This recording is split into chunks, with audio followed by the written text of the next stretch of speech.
Protostar में नाभिकीय संलयन की क्रिया शुरू हो जाती है। सही है या गलत है? गलत है। सही है? गलत है। प्रोटोस्टार तभी तक वो कहलाएगा जब तक उसमें नाभिकीय संलयन का क्रिया शुरू नहीं हुआ है। ठीक है, न्यूक्लियर फ्यूजन का क्रिया जब शुरू हो जाएगा तब तो वो तारा ही बन जाएगा। ठीक है, याद रखोगे, तब तक वो प्रोटोस्टार कहलाएगा जब तक उसमें नाभिकीय संलयन की क्रिया शुरू नहीं हुई है। ठीक है, तारों का सबसे उच्च तापमान वाला रंग कौन सा होता है? ब्लू। ठीक है, तारों का रंग किस पर डिपेंड करता है? ताप पर। उच्च ताप है तो ब्लू, और अंतिम अवस्था अगर पहुंच गया है तो लाल, बीच में व्हाइट। व्हाइट के बाद येलो होगा, पहले येलो होगा, बाद होगा। ठीक है, हाँ, ब्लू, व्हाइट, येलो, ऑरेंज, उसके बाद रेड। ठीक है, तारा, किसी भी तारे का मुख्य अवयव क्या है? हाइड्रोजन और हीलियम। ओरायन किस प्रकार का नेबुला है? अच्छा, सबसे पहले तो यही बात बताना चाहिए, जितना एग्जांपल याद रखें। एक बार नेबुला का सारा एग्जांपल बताओ। क्रैब, हॉर्सेड, हाँ, बूमरैंग, हाँ बूमरैंग, प्लेयर्स, रिंग, ठीक है, डम्बल। ठीक है, ये सब एग्जांपल हम लोग पढ़े हुए थे। अब एक एक किसका किसका एग्जांपल है वो बताओगे। ईगल किसका है? एमिशन का। ठीक है, क्रैब किसका है? सुपरनोवा। सुपरनोवा क्या बोलते हैं, अवशेष का। ठीक है, हॉर्सेड अवशोषण यानी डार्क, डार्क नेबुला। ठीक है, रिंग प्लेनेटरी यानी ग्रहकीय। टर्मिनोलॉजी याद रखोगे, टर्मिनोलॉजी से ही सवाल आएंगे जब भी आएगा। डम्बल प्लेनेटरी या ग्रहकीय। ठीक है, उसके बाद प्लेयर्स रिफ्लेक्शन। इसका मतलब बाकी सब पढ़े नहीं हो जी? क्या हाल चाल है? क्या नहीं रिवाइज करता है? क्या फायदा होगा अगर याद नहीं रहेगा, एग्जाम में आ गया तो? ब्रह्मांड का सबसे ठंडा कौन सा नहीं का है? बूमरैंग। ठीक है, और मिल्की वे गैलेक्सी का सबसे चमकीला ओरायन। ठीक, लास्ट हम लोग किए थे, क्या कहते हैं, व्हाइट ड्वार्फ ना, बोले हुए थे तारे का जो अंत होता है वो अंतिम अवस्था में चाहे कोई भी तारा हो वो लाल दाना बन जाएगा, रेड जायंट बन जाएगा। बहुत बड़ा है तो रेड सुपर जायंट उसको कह देंगे, छोटा तारा था तो रेड जायंट, लेकिन बनेगा जरूर। ठीक है, लाल दाना बनेगा जरूर। अब इस अवस्था में आने के बाद उसके द्रव्यमान पर ही उसका भविष्य डिपेंड करता है। अगर उसका द्रव्यमान इस अवस्था में, ध्यान देना यहाँ पे टर्मिनोलॉजी थोड़ा सा गड़बड़ करेगा, ठीक है, इसलिए ध्यान देना। तारों का जब भी हम द्रव्यमान, अब आगे चल के यही सब टर्मिनोलॉजी को यूज करेंगे, इसलिए ध्यान से याद रखना। तारों का जब भी द्रव्यमान का चर्चा करेंगे तो दो तरह का द्रव्यमान हम लोग इस्तेमाल करेंगे, टर्मिनोलॉजी का यूज करेंगे। एक होगा प्रारंभिक द्रव्यमान, इनिशियल जो मास होगा, और एक होगा करेंट द्रव्यमान। क्या हमेशा तारों का द्रव्यमान एक ही जैसा रहेगा? नहीं रहेगा। अंतिम अवस्था में जब पहुंचेगा उसका द्रव्यमान बढ़ेगा कि कम होगा? अंतिम अवस्था में लाल जाइंट बन गया है, उसके बाद उसमें विस्फोट होने लगता है। ठीक है, तो विस्फोट होने के बाद जो द्रव्यमान बचेगा उस द्रव्यमान के लिए ही हम चंद्रशेखर सीमा का जनरली प्रयोग करते हैं। चंद्रशेखर सीमा का मतलब क्या होता है? सूर्य के द्रव्यमान का 1.44 गुना द्रव्यमान होना चाहिए। ठीक है, तो अगर किसी तारे के बारे में ये बताया जा रहा है कि इसका द्रव्यमान चंद्रशेखर सीमा को क्रॉस कर दिया है, यानी हम जब भी इसका चर्चा करेंगे इसका मतलब वो होगा कि जब सूर्य का, सॉरी, तारे का बाहरी आवरण हट जाता है तो जो कोर बचेगा उसका द्रव्यमान का चर्चा कर रहे हैं। बड़ा कंफ्यूजन होगा, इसको क्लियरली समझ लेना। फिर से बोलते हैं, अगर हम बोले किसी भी तारे के बारे में कि यह चंद्रशेखर सीमा को क्रॉस कर चुका है, तो हम तारों का इनिशियल द्रव्यमान का चर्चा करेंगे या सिर्फ कोर जब बचा है तब का चर्चा करेंगे? जब कोर बचा है तब का चर्चा करेंगे, क्योंकि चंद्रशेखर सीमा ये मेनली जो है ये व्हाइट ड्वार्फ के लिए ही यूज होता है। किसके लिए यूज होता है? White dwarf. वो एक लिमिटिंग फैक्टर है। व्हाइट ड्वार्फ अगर बना है कोई, तो व्हाइट ड्वार्फ का अंतिम जो, क्या बोल सकते हो, द्रव्यमान सीमा का हो सकता है, वो क्या है? चंद्रशेखर सीमा। यानी सूर्य के द्रव्यमान के 1.44 गुने से अधिक अगर किसी व्हाइट ड्वार्फ का हो गया द्रव्यमान, तो वह व्हाइट ड्वार्फ नहीं रह पाएगा, वह स्टेबल स्टेट में नहीं रह पाएगा, वो अनस्टेबल हो जाएगा, और फिर वह किसी और के साथ कोलाइड करेगा। हो सकता है वो सुपरनोवा के रूप में बन जाए, ब्लैक होल बन जाए, न्यूट्रॉन तारा बन जाए, अपने साथ नहीं रह पाएगा, वो किसी ना किसी के और साथ टकराव करा के कुछ ना कुछ बना देगा। इसीलिए कहा जाता है कि व्हाइट ड्वार्फ एक स्टेबल स्टेट है। इसमें रहने के लिए किसी भी तारे का अंतिम द्रव्यमान जो है वह कितना होना चाहिए, सूर्य के द्रव्यमान का 1.44 गुना। अब यही कंफ्यूजन भी शुरू होता है, कहीं पे भी किताब में तुमको ये चीज क्लियरली लिखा हुआ नहीं मिलेगा, टर्मिनोलॉजी दोनों इस्तेमाल होगा पर गड़बड़ हो जाएगा। जैसे कि हम अभी बताएं कि बताओ तारे का प्रारंभिक द्रव्यमान सूर्य के द्रव्यमान का 1.44 गुने है, ये सही स्टेटमेंट होगा गलत होगा, ये स्टेटमेंट गलत हो जाएगा, क्योंकि जब भी हम तारे को कंपेयर करेंगे अंतिम अवस्था वाला, लेकिन जैसे ही अब टेक्नोलॉजी मेरा चेंज होगा, व्हाइट ड्वार्फ को हटाएंगे, व्हाइट ड्वार्फ के बाद सुपरनोवा का चर्चा करेंगे, ब्लैक होल का चर्चा करेंगे, न्यूट्रॉन तारा का चर्चा करेंगे, यहाँ पर हम लोग प्रारंभिक द्रव्यमान और वो द्रव्यमान दोनों देखेंगे। तो अगर कभी तुमसे कोई पूछे कि बताओ सुपरनोवा ब्लास्ट कब होगा, सुपरनोवा ब्लास्ट कब होगा, अगर ये पूछा जाए तो अंतिम अवस्था में, यानी व्हाइट ड्वार्फ वाला जो सिचुएशन आ गया उस समय में अगर द्रव्यमान सूर्य के द्रव्यमान का 1.44 गुने से अधिक बचा है तब क्या हो सकता है, सुपरनोवा ब्लास्ट। ठीक है, लेकिन अगर प्रश्न में बदल दिया कि बताओ सुपरनोवा ब्लास्ट किन तारों में होगा, उसका प्रारंभिक द्रव्यमान क्या होना चाहिए, यहाँ से दोनों सवाल आते हैं। तो प्रारंभिक द्रव्यमान कम से कम सूर्य के द्रव्यमान का 8 गुना होना चाहिए। ये दोनों कॉन्सेप्ट क्लियर हुआ, जब तक होगा नहीं तब तक पूछते रहना हमसे, क्या ये दोनों बात क्लियर हुआ। फिर से हम रिपीट करते हैं, किसी भी तारे का प्रारंभिक द्रव्यमान, और हम दो तरह के द्रव्यमान का चर्चा कर रहे हैं, यानी प्रारंभिक इनिशियल जो तारा बना हुआ है उसका मास, और लास्ट में जब वो फट जाएगा तो कोर जो बचेगा उसका मास। चंद्रशेखर सीमा का हमेशा हम चर्चा करते हैं आखिरी पोजीशन में, कब चर्चा करते हैं, आखिरी पोजीशन। और चंद्रशेखर सीमा जो है यह मुख्य रूप से किस पर केंद्रित है, व्हाइट ड्वार्फ पर। किस पर केंद्रित है कि अगर सूर्य के द्रव्यमान का 1.44 गुने द्रव्यमान बचा है किसी तारे के पास, समझ में आया, अब थोड़ा थोड़ा समझ में आ रहा होगा। कोई तारा इतना बड़ा है, ठीक है, मान लो ये एक स्टार है, ये बहुत बड़ा है, ठीक है, ये बहुत बड़ा है, लेकिन बाद में ये खुल गया, ये खुल गया, ये खुल गया, बस मान लो सब चीज खुल के इतना ही बचा। तो हम शुरुआत में ये तारा था, और अब बचा कितना है, इतना। तो किसी तारे का अगर बचे हुए द्रव्यमान सूर्य के द्रव्यमान का 1.44 गुने से कम है, ये क्या बन जाएगा, व्हाइट ड्वार्फ। लेकिन ये बचा हुआ द्रव्यमान अगर 1.44 गुने से अधिक है तो ये सुपरनोवा बन सकता है। ये बचा हुआ द्रव्यमान है, और बचा हुआ क्या है, सिर्फ कोर। क्या बचा हुआ है, कोर, बाकी सब तो हट गया। यहीं पे गड़बड़ भी होता है। इसीलिए क्या ये सूर्य का प्रारंभिक द्रव्यमान है क्या, मतलब किसी भी तारे का प्रारंभिक द्रव्यमान है, प्रारंभिक द्रव्यमान तो ये था, ठीक है। तो ये जो टोटल है ये कितना होना चाहिए, 8 गुने से अधिक। क्या कॉन्सेप्ट क्लियर हुआ। इसीलिए यहाँ पे दोनों प्रश्न आते हैं और बच्चा अक्सर गलती करके इसमें आ जाता है। तो गलती नहीं करना है, जितना गलती करना है यही करना है, ठीक है। तो जब भी तुमसे व्हाइट ड्वार्फ का सवाल आएगा वहां हमेशा वो एक ही डाटा उठाएगा, कौन सा, चंद्रशेखर सीमा।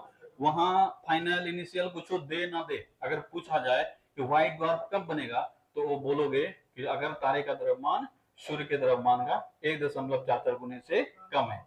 अब यहाँ लिखा तो कुछ नहीं, प्रारंभिक नहीं लिखा, फाइनल नहीं लिखा, पर वो मान के क्या चल रहा है, फाइनली क्या चल रहा है, वो फाइनल। लेकिन जैसे ही सुपरनोवा का चर्चा होगा, न्यूट्रॉन तारा का चर्चा होगा, यहाँ सब जगह तुमको वो पूछेगा कि कोई तारा कैसे सुपरनोवा ब्लास्ट कर सकता है, तो वहां तुमको पूछेगा उसका प्रारंभिक द्रव्यमान सूर्य के द्रव्यमान का कितना गुना होना चाहिए। अब कर दोगे 1.44 गुना, ये पूछा हुआ सवाल है और ये गलती होता है, तो वहां 1.44 गुने नहीं होगा, वहां क्या होगा, 8 गुने। इसीलिए ध्यान दोगे जब सुपरनोवा पे आएंगे तभी से, ठीक है। चलो कुछ चीजों को जो अभी बताए उसको हम लोग एक बार क्लियर कर लेते हैं। चंद्रशेखर सीमा सूर्य के द्रव्यमान का कितना होता है, 1.44 गुना, ठीक है। अगर कोई पूछ ले तुमसे कभी भी कि चंद्रशेखर सीमा यानी चंद्रशेखर लिमिट किसको कहते हैं, सूर्य का द्रव्यमान का 1.44 गुना अगर उसके पास है, मास उसका है, तो हम क्या बोल देंगे, ये चंद्रशेखर सीमा पर है। उससे कम है तो चंद्रशेखर सीमा से कम, और उससे अधिक है तो चंद्रशेखर सीमा से अधिक, ठीक है।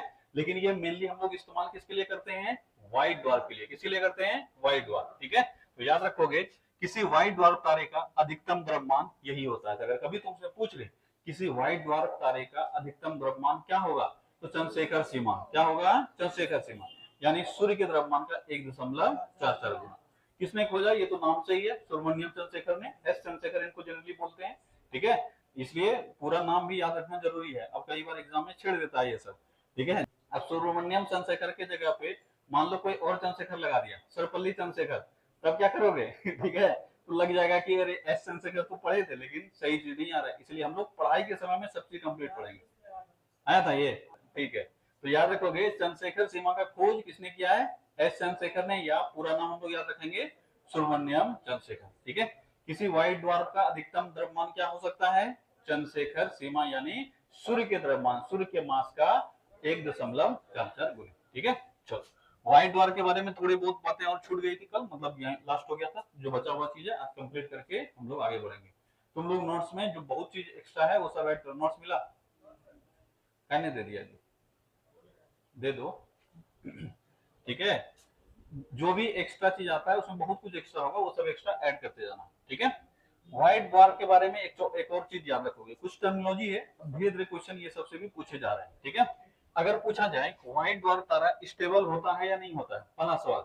इतना देर से जो चर्चा कर रहे हैं, कल भी चर्चा की, आज भी चर्चा कर रहे हैं, ये यही बताने का प्रयास कर रहे हैं कि ये जाके स्थिर हो जाता है और वो व्हाइट ड्वार्फ बन जाता है। अगर पूछा जाए कि व्हाइट ड्वार्फ स्टेबल होता है या अनस्टेबल होता है, स्टेबल होता है, स्थिर हो जाता है। अब सवाल यहाँ पे एक सवाल पूछा जाता है कि बताओ वह प्रेशर क्या कहलाता है जिसकी वजह से व्हाइट ड्वार्फ क्या हो जाता है? स्टेबल। तो याद रखोगे उसके लिए एक टर्मिनोलॉजी इस्तेमाल होता है, क्या कहते हैं इसको? Electron degeneracy pressure. क्या कहते हैं इसको? Electron degeneracy pressure. ठीक है, बस इसको केमिस्ट्री में हम लोग थोड़ा और डिटेल पढ़ेंगे कि ये कैसे क्या निर्मित होता है। अभी सिर्फ तुम लोग टर्मिनोलॉजी याद रखना। ठीक है, अगर कभी तुमसे पूछा जाए बताओ व्हाइट ड्वार्फ स्टेबल किस दबाव के कारण होता है? किस दबाव के कारण? Electron degeneracy pressure. ये एक बार पढ़ लोगे ना, दिमाग में कहीं ना कहीं अटैच हो जाएगा। उसके बाद जब ऑप्शन देखोगे तो बड़ा हल्का सा ऑप्शन डालेगा, कोई भी डालेगा, अपने आप तुरंत पकड़ लोगे, बस एक बार पढ़ना होता है। ठीक है, याद रखना व्हाइट ड्वार्फ तारों के गुरुत्व पतन को रोककर स्थिरता प्रदान करने वाला दबाव कौन सा दबाव है? Electron degeneracy pressure. ठीक है, इसके बाद व्हाइट ड्वार्फ का एग्जांपल, ये पिछला बार एनटीपीसी का पूछा हुआ सवाल है। ठीक है, पिछला बार एनटीपीसी पूछा, इस बार सीजीएल पूछा, सेम क्वेश्चन उठा के एक बार इससे बीपीएससी भी सवाल पूछा है। इसलिए ये सवाल अच्छे से याद रखना। बहुत लोग हो सकता है ये लगता होगा कि ये सब पूछता है कि नहीं पूछता है, अब यही सब पूछ रहा है। ठीक है, व्हाइट ड्वार्फ का कुछ एग्जांपल, ऐसे तो बहुत सारे हैं लेकिन 4 एग्जांपल तुमको याद रखने हैं, इससे सवाल आएंगे।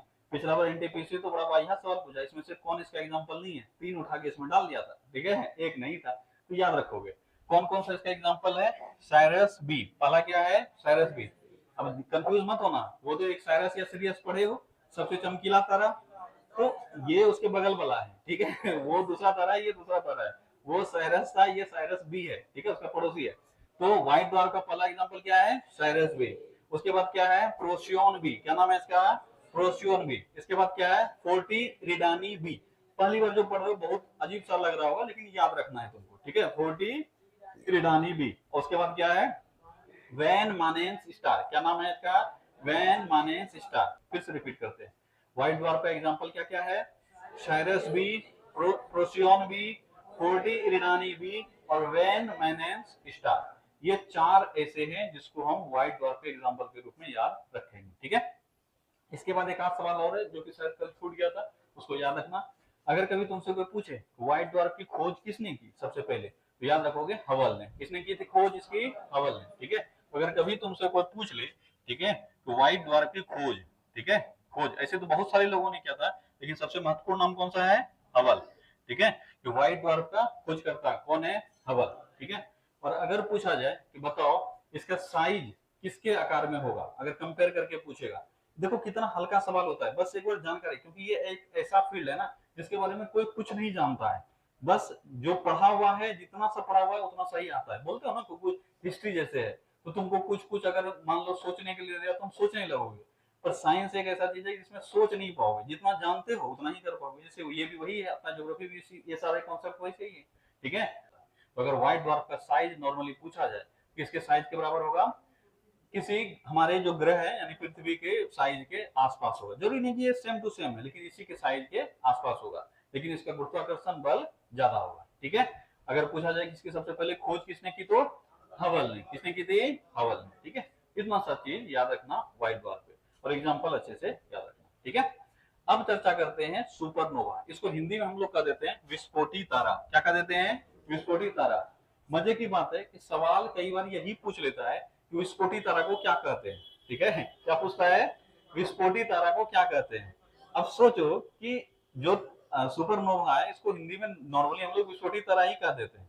अब यही क्वेश्चन भी पूछ गया विस्फोटी तारा क्या कहलाता है, तो आंसर क्या होगा? सुपरनोवा। ठीक है, तो याद रखना सुपरनोवा। अच्छा, विस्फोट तो दोनों में हो रहा है, समझते जाओ, खाली रटना नहीं है। जब बताए अंतिम अवस्था में लाल कलर का बन जाएगा तारा, उसके बाद वो फटेगा ही, ठीक है, चाहे व्हाइट ड्वार्फ बनना हो या सुपरनोवा बनना हो। तो फिर हम इसको क्यों बोलते हैं विस्फोटित तारा? व्हाइट ड्वार्फ के वाले कंडीशन में कहा नहीं बोलते हैं, क्योंकि वहां आवरण हटता है, कवर हटता है, यानी जो फटने की क्रिया है वो स्लो होता है। क्या होता है? स्लो। जैसे ये है, टूट टूट के गिर रहा है, लेकिन अचानक ब्लास्ट करेगा, दोनों में अंतर है कि नहीं है? अचानक ब्लास्ट जहां हो रहा है तो बहुत तीव्र गति से ब्लास्ट होगा, उसी को क्या कहेंगे? सुपरनोवा। और अगर ये झड़ने लगा, ठीक है, ये अगर टूट टूट के गिरने लगा बाहरी कवर, तो वो क्या बन जाएगा? White dwarf. समझ में आया?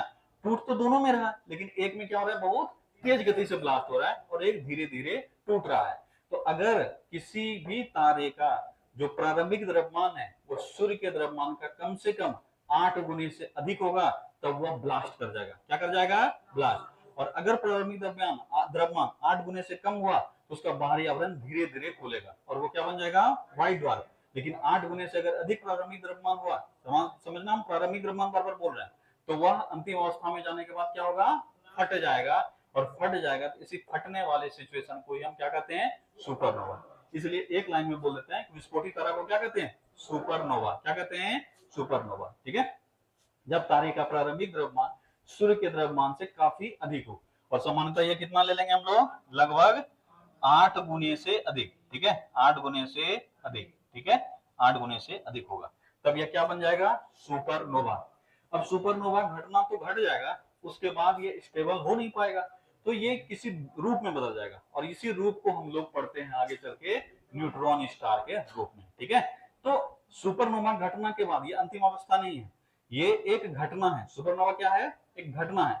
सुपरनोवा घटना घटा, तारा फटा, अब क्या बनेगा इस पर भी डिपेंड करता है उस समय में इसका क्या मास है।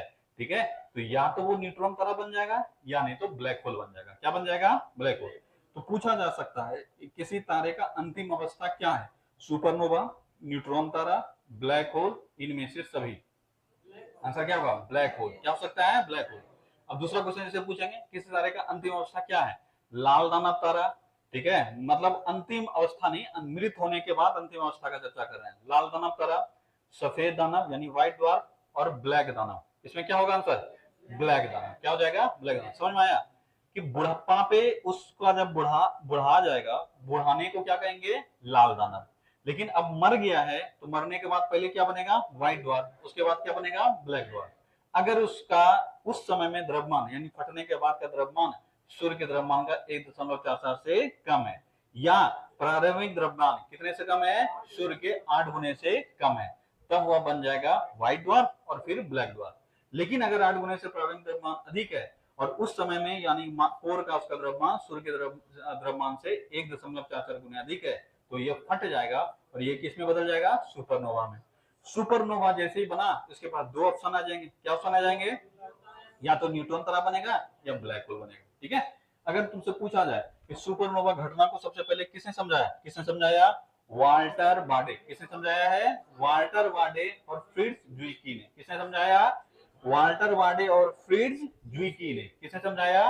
वाल्टर बाडे और फ्रिट्ज ज़ुइकी। ये दो आदमी था जिसने मिलकर सबसे पहले सुपरनोवा घटना को समझाया कि ये सुपरनोवा का घटना इस तरीके से हो रहा है। देखो, ब्रह्मांड में चीजें घट रही है, वो तो हमारे लिए अनभिज्ञ है, हमको पता ही नहीं चल पाता है। क्या बहुत गहन अध्ययन करना पड़ता है एक एक चीज को समझने के लिए। जितना आसानी से यहाँ बोर्ड पे लिख दिया ना, इतना आसानी से ये लोग समझ नहीं पाया है, क्योंकि इतना दूर ये घटना घट रहा है कि यहाँ से सिर्फ इमेजिन कर पाना ही असंभव है। तो हम घटना को एक एक चीज जोड़ते हैं, उसके बाद उसको एक पूरा थेसिस बनाते हैं, तब जाके कंक्लूजन में पहुंचते हैं। इसीलिए ये सब घटना जो है बहुत पहले से घट रहा है, पर समझे बहुत लेट से। तो याद रखोगे, समझाया किसने? वाल्टर बाडे और फ्रिट्ज ज़ुइकी। इन दोनों ने ही सबसे पहले सुपरनोवा घटना को समझाया। ठीक है, अगर पूछा जाए सुपरनोवा आगे चल के क्या बनेगा, या तो न्यूट्रॉन तारा बनेगा या ब्लैक होल बनेगा। ब्लैक होल बनेगा यानी बहुत बड़ा अगर इसका साइज है तो वो किसमें कन्वर्ट हो जाएगा? ब्लैक होल में कन्वर्ट हो जाएगा। और उसमें भी छोटा साइज है तो किसमें बदल जाएगा? न्यूट्रॉन तारा। ये डिपेंड करता है उस समय में कि कौन घटना के बाद उसका क्या स्वरूप है। अगर जैसे ही ब्लास्ट हुआ, क्या बताए कि ब्लास्ट के समय सिचुएशन अब नॉर्मल हो जाता है। क्या होता है? अब नॉर्मल। तो उस समय में अगर उसके अंदर मौजूद, ठीक है, उसके कोर में मौजूद इलेक्ट्रॉन और प्रोटॉन कन्वर्ट होने लगता है न्यूट्रॉन में। किसमें कन्वर्ट होने लगता है? न्यूट्रॉन। समझना, ब्लास्ट हो गया, अब कोर में जो बचे हुए इलेक्ट्रॉन प्रोटॉन है वो किसमें कन्वर्ट होने लगेंगे? न्यूट्रॉन में। इसी प्रोसेस में अगर ये न्यूट्रॉन में कन्वर्ट होने लगा तो हम इसको क्या कर देंगे? न्यूट्रॉन तारा। क्या कर देंगे? न्यूट्रॉन तारा। यानी अब वहां ऊर्जा का स्रोत क्या हो जाएगा? न्यूट्रॉन।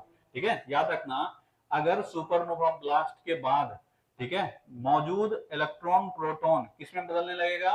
न्यूट्रॉन में, तब इसको क्या कर देंगे? न्यूट्रॉन तारा। बस इतना ही याद रखना है।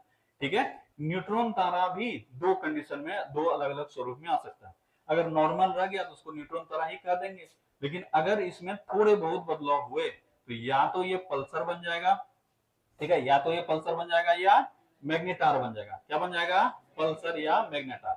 अभी इस पर आएंगे ये क्या होता है। ठीक है, चलो पहले यहां देख लेते हैं कि अगर सुपरनोवा ब्लास्ट हुआ है, सुपरनोवा ब्लास्ट के बाद अगर उसके इलेक्ट्रॉन और प्रोटॉन, यानी तारे के इलेक्ट्रॉन और प्रोटॉन कन्वर्ट होने लगा स्वतः ही, किसमें कन्वर्ट होने लगा? न्यूट्रॉन में, तब हम इसको क्या कहेंगे? न्यूट्रॉन तारा। डेफिनेशन क्लियर है सबको कि सुपरनोवा घटना के बाद अगर तारे के कोर में भारी दबाव के कारण इलेक्ट्रॉन और प्रोटॉन मिलकर क्या बनाने लगा? न्यूट्रॉन बनाने लगा, तब इसे क्या कहेंगे? Neutron star. बस इतना ही डेफिनेशन है, नाम से क्लियर। ठीक है, तो याद रखो। अच्छा, इससे कोर से याद आया, अगर कभी पूछा जाए कि बताओ व्हाइट ड्वार्फ के जो अवशेष बचे हुए, कोर बचे हुए, उसमें मुख्यतः कौन सा चीज पाया जाता है? क्या पाया जाता है? बताए होंगे भारी तत्व में कन्वर्ट हो जाता है। अगर एग्जाम्पल कभी पूछ ले कि कौन सा तत्व इसमें मुख्यतः पाया जाता है, तो कार्बन और ऑक्सीजन क्या पाया जाता है। ठीक है, एक चीज यहां से ये भी याद रखना। ठीक है, अगर मुख्य मुख्य घटक पूछ ले, ठीक है, मुख्य घटक पूछ ले व्हाइट ड्वार्फ का, क्या हो जाएगा? ऑक्सीजन और, ठीक है, कार्बन। ठीक है, क्या हो जाएगा? ऑक्सीजन और कार्बन। तो याद रखना, व्हाइट ड्वार्फ का मुख्य घटक क्या हो जाएगा? ऑक्सीजन और कार्बन। ठीक है, वापस आओ। तो अगर सुपरनोवा घटना के बाद कोर में मौजूद इलेक्ट्रॉन प्रोटॉन किसमें कन्वर्ट होने लगे? न्यूट्रॉन में, क्या कहेंगे इसको? न्यूट्रॉन तारा। न्यूट्रॉन तारा का घनत्व अगर पूछा जाए तो काफी, सॉरी क्या बोलते हो, गुरुत्वाकर्षण बल अगर पूछा जाए तो काफी अधिक होगा। ठीक है, ठीक है, अगर पूछा जाए ब्रह्मांड में सबसे अधिक गुरुत्वाकर्षण बल वाला ऑब्जेक्ट कौन सा है, तो ब्लैक होल। कौन सा है? Black hole. सिर्फ ब्लैक होल को ही बड़ा भाई मानता है। ब्लैक होल को छोड़कर जितने भी ऑब्जेक्ट हैं सभी से अधिक गुरुत्वाकर्षण बल किसके पास होता है? न्यूट्रॉन तारा के पास। इसलिए एग्जाम में कई बार पूछा जाता है निम्न में से किसका गुरुत्वाकर्षण बल क्या बोलते हो, न्यूट्रॉन तारा से अधिक होता है? किसका होता है? ब्लैक होल, बाकी और किसी का नहीं। ठीक है, याद रखना, इसका घनत्व ब्लैक, अच्छा, घनत्व और गुरुत्वाकर्षण बल दोनों साथ में ही काम करेगा, कोई टेंशन नहीं। इसका घनत्व या यहाँ पे गुरुत्वाकर्षण बल भी दे देगा तो भी क्या होगा? वही। ब्लैक होल को छोड़कर सभी तारकीय वस्तुओं से अधिक होता है, परंतु आकार में ये क्या होता है? काफी छोटा। अब आकार में इतना छोटा होता है, समझ लो इसका गुरुत्वाकर्षण बल इतना अधिक होने के बावजूद इसका आकार जो है वो मात्र 10 से 20 किलोमीटर व्यास का होता है। ठीक है, एक अगर पूछा जाए न्यूट्रॉन तारा का व्यास कितना होता है, तो 10 से 20 किलोमीटर, 10, 12, 13 यही नॉर्मली होता है। अधिकतम कितना मिल सकता है? 20। व्यास समझ में आता है ना? डायमीटर। अगर एक न्यूट्रॉन तारा लेंगे तो उसका डायमीटर हमको कितना मिलेगा? 10 से 20 किलोमीटर। ठीक है, तो याद रखना 10 से 20। और इसका द्रव्यमान अगर पूछा जाए तो सूर्य के द्रव्यमान का लगभग 1.44 गुने से 3 गुने तक इसका होगा। सोचो कि सूर्य से लगभग 2 गुना द्रव्यमान है और साइज कितना है?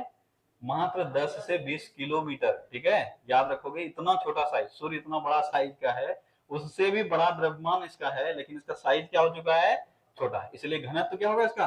काफी बढ़ जाएगा। ठीक है, तो याद रखोगे घनत्व जो होता है। अच्छा, ब्लैक होल, अब इसके रेस्पेक्ट में जब हम ब्लैक होल का चर्चा करें उसका साइज बड़ा होता है।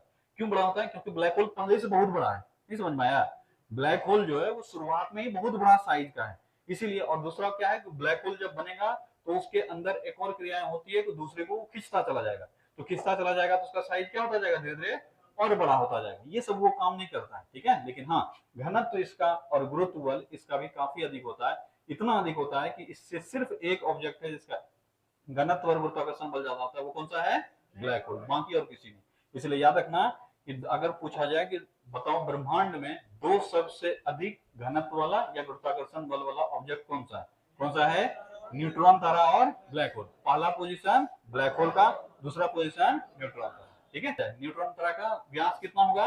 10 से 20 किलोमीटर, मतलब बहुत छोटा साइज होता है। लेकिन इसका द्रव्यमान अगर पूछा जाए, ठीक है, तो सूर्य 1.5 से 3 गुना बड़ा होता है। लेकिन व्यास कितना होता है 10 से 20 किलोमीटर मात्र।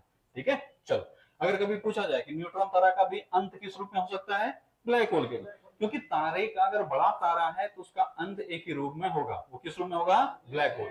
और अगर तारा छोटा है तो उसका अंत एक ही रूप में होगा, व्हाइट ड्वार्फ और ब्लैक ड्वार्फ। ठीक है, पहले व्हाइट ड्वार्फ फिर क्या बनेगा, ब्लैक ड्वार्फ। छोटा तारा का अंत ब्लैक ड्वार्फ के रूप में और बड़े तारा का अंत ब्लैक होल। लास्ट में बनना उसको ब्लैक ही है। ठीक है, क्योंकि बचेगा क्या, राख ही तो बचेगा, और राख ब्लैक कलर का ही बचेगा। तो छोटा तारा है तो वो बन जाएगा ब्लैक ड्वार्फ, और अगर बड़ा तारा है तो बन जाएगा ब्लैक होल। ठीक है, तो सुपरनोवा कंडीशन जो हुआ, क्या इस कंडीशन में ये जीवन भर रह सकता है, नहीं। सुपरनोवा कंडीशन के बाद क्या बन सकता है, न्यूट्रॉन तारा या ब्लैक होल। अगर ये न्यूट्रॉन तारा भी बना है तो इसका भी अंत किस रूप में होगा, ब्लैक होल के रूप में ही अंत होगा। लेकिन हाँ, इसमें लाखों साल लग जाएगा। ठीक है, चलो अगर पूछा जाए कि न्यूट्रॉन तारा के प्रकार कितने हैं, कितने प्रकार हैं, दो प्रकार।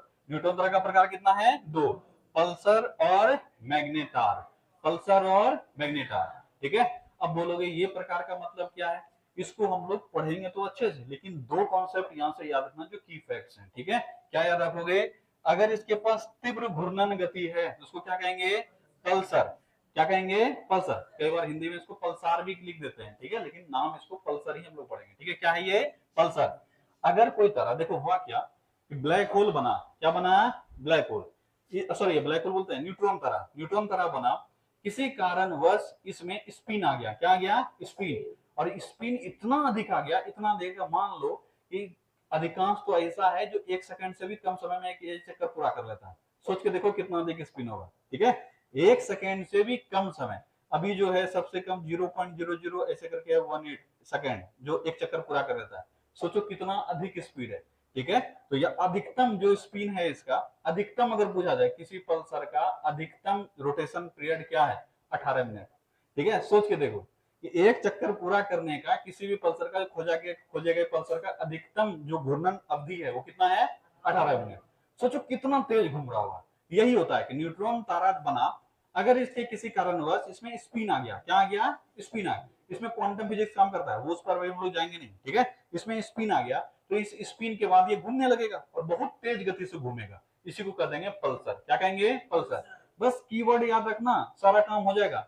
बेसिक क्वेश्चन ही यहाँ से बहुत अधिक पूछे जाते हैं कि बताओ घूर्णन करते हुए न्यूट्रॉन तारा को क्या कहते हैं, क्या कहते हैं, पल्सर। एक लाइन याद है, कर लोगे। ठीक है, याद रखना, अगर बहुत तेज गति से घूम रहा है तो क्या कह देंगे, पल्सर। लेकिन ये है क्या, न्यूट्रॉन तारा। ठीक है, अगर इसके पास बहुत शक्तिशाली मैग्नेटिक फील्ड आ गया, इसको क्या कर देंगे, मैग्नेटार। क्या कर देंगे, मैग्नेटार, मैग्नेटिक फील्ड से मैग्नेटार। अगर स्पिन अधिक है तो पल्सर, स्पिन अधिक है तो पल्सर, और अगर मैग्नेटिक फील्ड इसका अधिक है तो मैग्नेटार। अब इसीलिए हम बता दिए की फैक्ट्स याद रखना, क्योंकि ये दोनों चीज दोनों में होता है। क्या होता है, जैसे हम इंसान है और कोई एक जानवर है, दोनों सांस ले रहा है, दोनों खाना खा रहा है ना, दोनों चल रहा है, पर दोनों के क्रिया में सब चीज अंतर होता है। अब देखोगे जानवर, तो इंसान जब ज्यादा खाने लगता है बोलता है जानवर की तरह खा रहा है। ठीक है, जल्दी जल्दी खाने लगता है, क्यों कहते हैं, क्योंकि उसका खाना जनरली इंसानों से क्या होगा, ज्यादा होगा। खाने का तरीका जो होगा वो थोड़ा कैजुअल नहीं होगा, नहीं ज्यादा कैजुअल हो जाएगा। ठीक है, हम लोग खाएंगे थोड़े से तरीका से खाएंगे। वैसे ही चलने का अगर देखोगे तो जानवर हमसे ज्यादा तेज दौड़ सकते हैं, हम कम दौड़ेंगे। तो जो बहुत तेज दौड़ेगा बोलेगा चीता कितना दौड़ता है, क्योंकि चीता का स्पीड काफी अधिक है। तो कैसे बोल देते हैं, इसका मतलब थोड़ा ना तुम दौड़ नहीं सकते हो। वैसे ही पल्सर और मैग्नेटार, इन दोनों के पास स्पिन है, दोनों के पास मैग्नेटिक फील्ड है, पर दोनों में से एक क्या बोलते हैं, सुपरमेसी है दोनों का। स्पिन बहुत अधिक है किसमें, पल्सर में, और मैग्नेटिक फील्ड बहुत स्ट्रांग है किसका, मैग्नेटार का। तो अगर कभी तुमसे पूछा जाए कि बताओ पल्सर में मैग्नेटिक फील्ड नहीं होता है, ये सही स्टेटमेंट है, गलत है, गलत है। कैसे सही हो गया, अभी इतना समझाए का है, तब तो हम एक लाइन पढ़ा के निकल जाते, यही किताब में लिखा हुआ मिलता है। ठीक है, तब एक लाइन पढ़ा के निकल जाते, एक लाइन से काम नहीं चलेगा। हम क्या बताए, बताएगा जानवर खाना खाते हैं, इंसान नहीं खाते हैं, सही स्टेटमेंट है, गलत है, गलत है ना, इंसान भी खाते हैं, हाँ कम क्वांटिटी में खाते हैं, जानवर ज्यादा क्वांटिटी में खाते हैं। बोलोगे इंसान दौड़ नहीं सकते हैं, चीता दौड़ सकते हैं, सही स्टेटमेंट है, गलत है, गलत है भाई। चीता अधिक तेजी से दौड़ सकते हैं, समझ में आया, दौड़ दोनों सकते हैं। वैसे ही पल्सर के पास मैग्नेटिक फील्ड होगा कि नहीं होगा, होगा, लेकिन मैग्नेटिक फील्ड कम होगा, कम शक्तिशाली होगा, लेकिन इसका घूर्णन गति क्या होगा, काफी तेज होगा। अब अगर पूछेंगे मैग्नेटार घूमता है कि नहीं घूमता है अपने जगह पे, घूमता है, लेकिन इसका स्पीड पल्सर के रिस्पेक्ट में कम होगा। क्या कॉन्सेप्ट क्लियर हो गया? चल, और दोनों क्या है? Neutron star. दोनों क्या है? Neutron star. और सवाल सुनो क्या पूछता है। वह न्यूट्रॉन स्टार जिसमें तीव्र स्पिनिंग गति हो या तीव्र घूर्णन गति हो, उसको क्या कहेंगे? पल्सर। वह न्यूट्रॉन स्टार जिसमें बहुत अधिक शक्तिशाली मैग्नेटिक फील्ड हो, क्या कहेंगे? मैग्नेटार। एक बार हम लोग सारा चीज देख लेते हैं, ठीक है? पल्सर, तीव्र गति से घूमने वाला न्यूट्रॉन स्टार क्या कहलाता है? पल्सर। जिसके पास शक्तिशाली मैग्नेटिक फील्ड होता है। इसके पास भी शक्तिशाली होता है, लेकिन जैसे ही मैग्नेटार देखोगे, एक न्यूट्रॉन स्टार जिसके पास पल्सर के तुलना में मैग्नेटिक फील्ड क्या होगा? अत्यंत तीव्र व काफी अधिक शक्तिशाली। कंपेयर हो रहा है, ठीक है? कंपेयर नहीं करोगे तो इसके पास भी काफी अधिक मैग्नेटिक फील्ड है, इसके पास भी काफी अधिक मैग्नेटिक फील्ड है, लेकिन दोनों में से इसके पास क्या है? ज्यादा अधिक। इसके पास भी गति है, ठीक है? क्या बताए? परंतु घूर्णन गति क्या होता है? धीमा। और इसका घूर्णन गति क्या होता है? तीव्र। समझ में आया? बस कंपेयर करना है दोनों एक ही चीज। एक के पास मैग्नेटिक फील्ड ज्यादा पावरफुल है और एक के पास घूर्णन स्पीड अधिक है, ठीक है? याद रखना, तीव्र गति से घूमने वाला न्यूट्रॉन तारा जिसके पास शक्तिशाली मैग्नेटिक फील्ड हो, क्या कहलाता है? पल्सर। ये इलेक्ट्रोमैग्नेटिक रेडिएशन निकलता है। अब ये भी पूछा जाएगा, ये भी रेडिएशन निकलता है, ये भी रेडिएशन निकलता है, लेकिन इसके नाम में ही मैग्नेटार है, मैग्नेटिक फील्ड काफी तेज है, तो जिसके पास ज्यादा मैग्नेटिक फील्ड होगा वो अधिक रेडिएशन निकालेगा, निकालेगा ना। और जिसके नाम में ही मैग्नेटिक फील्ड नहीं आ रहा है तो उसके रेस्पेक्ट में कम निकालेगा। तो अगर पूछा जाए कि पल्सर और मैग्नेटार में अधिक रेडिएशन कौन रिलीज करेगा, मैग्नेटार या पल्सर? तो मैग्नेटार। कौन करेगा? मैग्नेटार। सब चीज लिखा हुआ है, कोई टेंशन नहीं, बस तुमको सिर्फ समझना है, ठीक है? तो पल्सर क्या मैग्नेटिक इलेक्ट्रोमैग्नेटिक रेडिएशन निकालेगा ही नहीं? निकालेगा, ठीक है? इसीलिए तो नाम पड़ता है इसका। क्यों पड़ता है इसका नाम? क्यों पड़ा? पल्सर। देखोगे पल्स, पल्स का मतलब क्या होता है?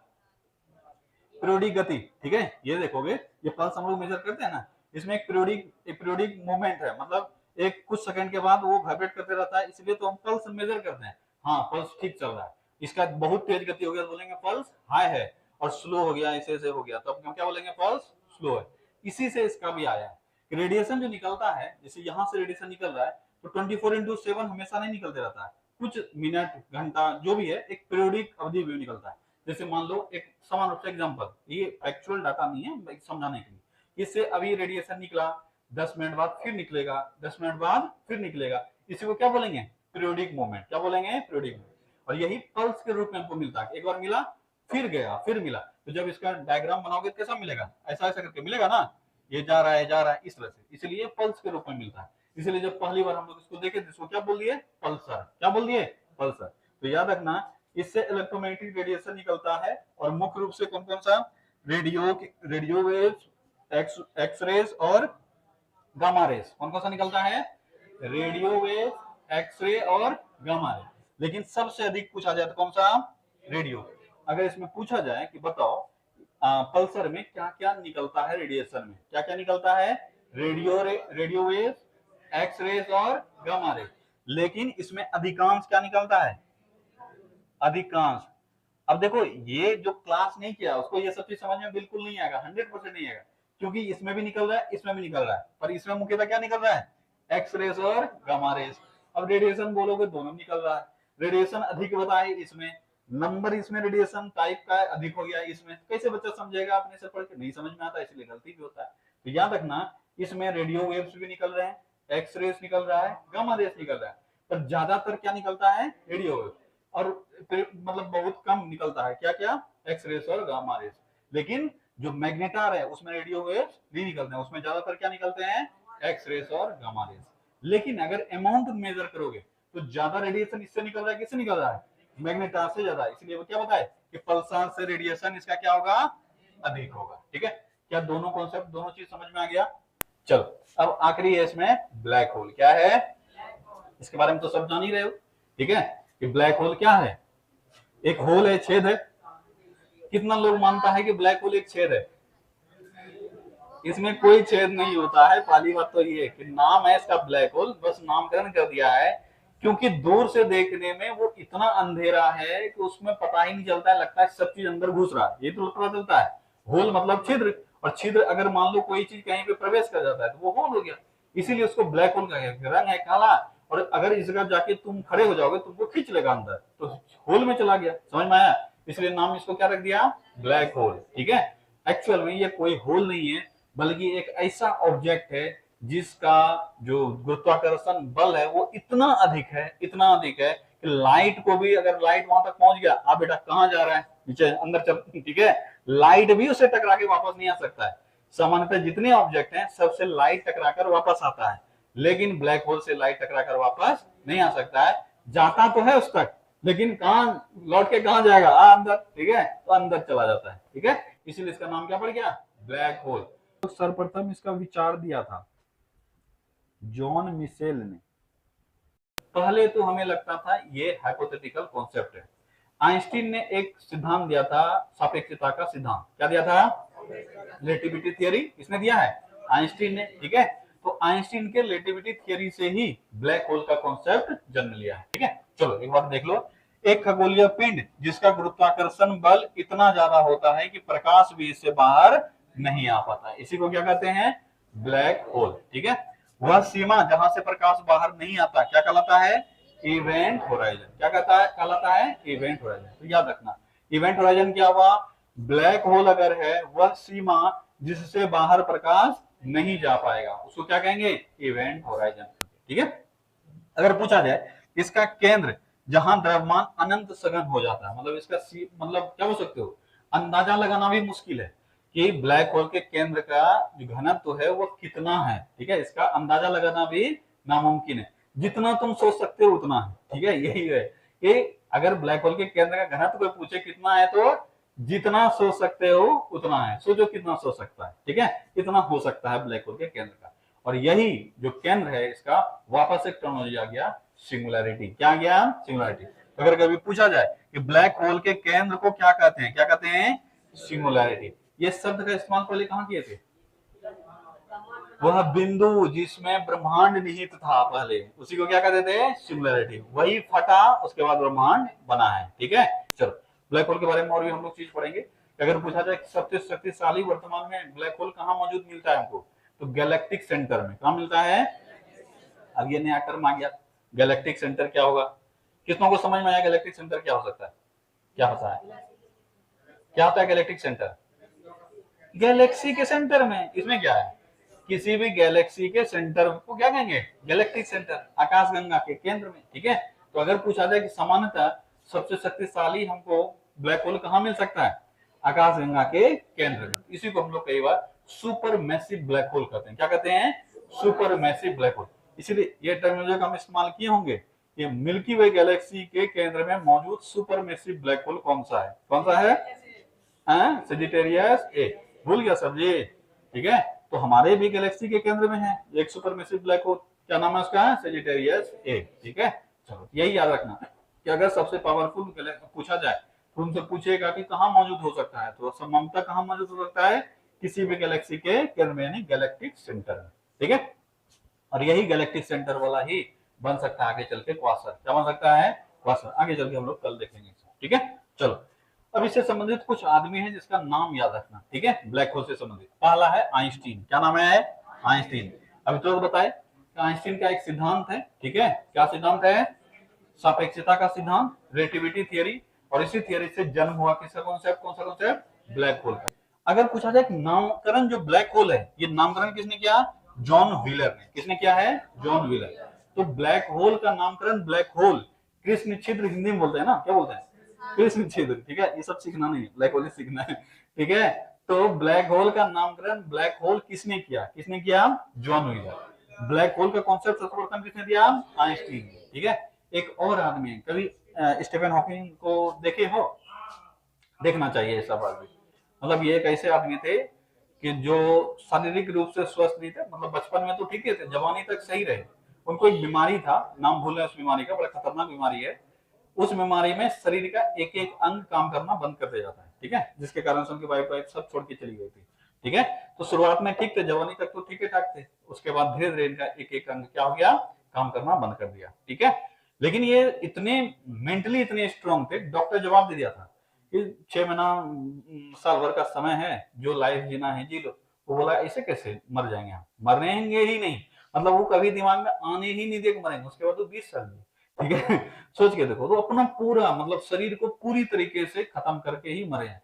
मतलब पहले पैर खत्म हुआ, फिर दूसरा पैर खत्म हुआ, फिर कमर से नीचे पूरा खत्म हुआ, फिर हाथ खत्म हुआ, फिर ये यहाँ वाला पोर्शन खत्म, मतलब सिर्फ सीना धड़कता था उनका, माइंड काम करता था। और इतना अगर रखते तो वो ऐसे भी नहीं कर पाते थे, मतलब उनका पूरा एक एक अंग करके पूरा खत्म हो गया। उनका एक उंगली दो उंगली काम करता था और माइंड काम करता था, मतलब उनके पास जो मशीन था उनके आंखों के इशारों को भी वो समझ लेता था, हाथ से वो कुछ बोलना होना होता था तो हाथ वगैरह कुछ करते थे, यहीं पे बटन वगैरह था उसी से। इन्होंने ब्लैक होल पर भी काफी सारी रिसर्च किए हैं और इन्होंने आगे चल के अभी पढ़ेंगे हम लोग हॉकिंग रेडिएशन का चर्चा किया है। किसका चर्चा किया है? Hawking radiation.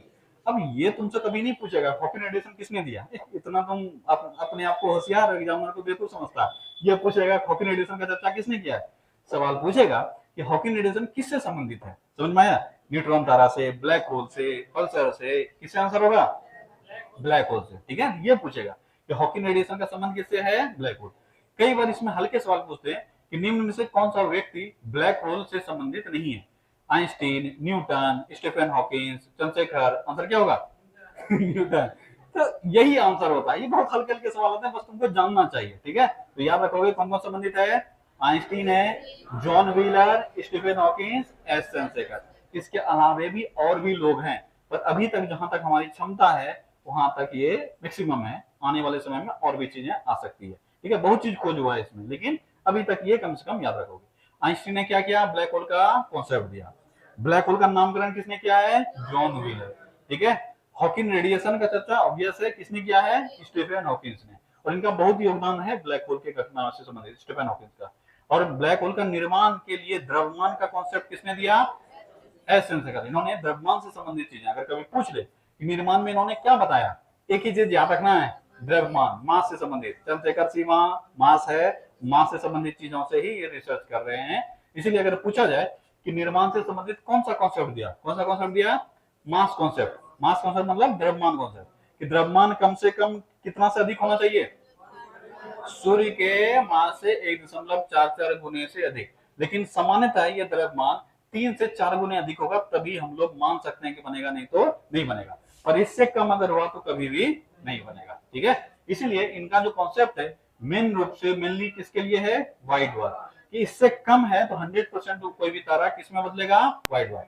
अच्छा, इन्होंने ये भी समझाया कि आखिर ब्लैक होल कहीं से अपने आप नहीं आता। देखो बहुत बड़ा कॉन्सेप्ट है, पहले लोगों को पता ही नहीं था कि ब्लैक होल आता कहां से। जैसे कि आज के समय में भी बहुत ऐसे कॉन्सेप्ट हैं कि तुम्हारे फल जो रखे हुए रहते हैं उसमें कीड़ा हो जाता है, तो बता सकते कीड़ा आता कहां से उसके अंदर?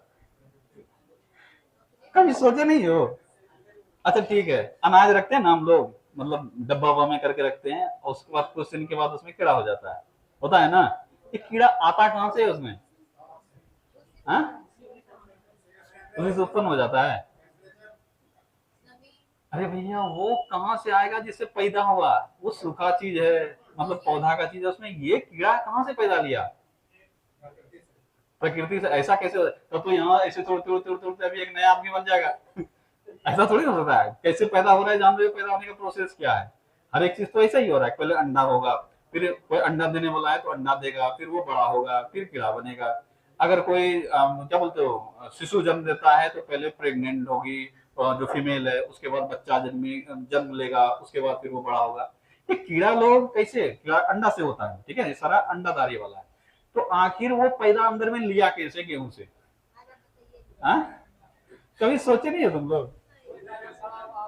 ये सवाल अब मेरे दिमाग में बहुत पहले आया था। ठीक है, इसका आंसर एग्जैक्टली जो साइंटिफिक आंसर है वो है कि अपने आप अचानक नहीं आता है। जब फल या कोई भी अनाज वगैरह है, जब वो पैदा हो रहा होता है, ठीक है, जब वो लगा हुआ होता है, उसी समय में उस कीट का जो अंडा है वो अंदर डाल के छोड़ देता है। ठीक है, ऐसा हमेशा हर जगह होता है, तुमको ऊपर से नहीं दिखेगा, पर वो अंडा अंदर डाल के छोड़ दिया। अगर भविष्य में कभी भी, ये सोचो उसका संरक्षण तरीका है, भविष्य में कभी भी उसको उस तरह का मौसम मिला तो वो फर्टिलाइज हो जाएगा और वो बन जाएगा नया। ठीक है, ये कॉन्सेप्ट है। ठीक है, और सोचो कि कॉन्सेप्ट पे पहले विश्वास नहीं होता है, ऐसा कैसे होगा? ठीक है, लेकिन होता है। कोई भी चीज अगर ऐसा हो, अच्छा बाहरी चीज जैसे है वो तो वातावरण से ही मौजूद है, हर जगह मौजूद है, उसको बस एटमोस्फेयर मिलना चाहिए। तो बाहरी चीज जितना है इसके लिए तो आसान है कि फल रखा हुआ है खराब हो गया क्योंकि कोई कीड़े उसमें लाके डाल दिया होगा अंडा। जितने मक्खी वगैरह होते हैं ना, सब अपने पास अंडा लेकर चलता है, अपना नहीं, उस कीट वगैरह का। हर जगह मौजूद रहता है, हवा में मौजूद रहता है, नमी मौजूद रहता है, हर जगह। लेकिन मेरा सवाल उठता था इससे ज्यादा जो डब्बा में पैक है उसमें कैसे जाएगा भाई? वातावरण से तो फल में जा सकता है, हमको समझ में आया, लेकिन जो डब्बा में पैक है तो उसका कॉन्सेप्ट का आंसर हमको यही मिला कि उसके अंदर जब वो फूला रहता है, मतलब फूल होते रहता है, उसी फूल के समय में कोई कीट उसमें बैठा है, उसके बाद वो फल में कन्वर्ट होकर अंदर चला जाता है। ठीक है, अगर भविष्य में उसको कभी भी वैसा वातावरण मिला तो वो उसमें उत्पन्न हो जाता है। ठीक है, ये उसका कॉन्सेप्ट है। सोच के देखो, कॉन्सेप्ट में भी डाउट लग रहा है, ऐसा हो सकता है क्या? पर साइंस यही कहता है तो हमको मानना पड़ेगा। अब बाकी इसके अलावा कोई दूसरा कॉन्सेप्ट भी है नहीं, रिसर्च करके देखना गूगल पे। ठीक है, और कौन मदद करेगा? किसी पे भी ग्रोक पे सर्च करके देखना कोई यूज करता है तो वो क्या बताता है। ठीक है, चैट जीपीटी, गूगल सब यही बताएगा जो बताए, बाकी और किसी का नहीं पता। तो दिमाग में ये आना चाहिए हमेशा, आखिर ये बना कैसे। वैसे ही ब्लैक होल से रिलेटेड चीजें दिमाग में आता गया कि आखिर ब्लैक होल आया कहां से। कुछ तो ऐसा चीज होगा, सब चीज का हम लोग देख रहे हैं ऐसे बना होगा वैसे बना होगा, लेकिन ब्लैक होल का कोई रीजन नहीं मिला। तो चंद्रशेखर बाबू ने समझाया कि ब्लैक होल कहीं से आया नहीं है, बल्कि ब्लैक होल तारा से ही निर्मित हुआ है। समझ में आया? और यही तारा बाद ब्लैक होल और खाता जाता है, इस कारण से साइज में क्या होता जाता है, बड़ा भी होता जाता है। चलो, इस रिलेटेड और भी चीजें हम लोग देखेंगे। ठीक है, और कल ये कॉन्सेप्ट हमारा जो टर्मिनोलॉजी वाला है वो पूरा हो जाएगा। ठीक है।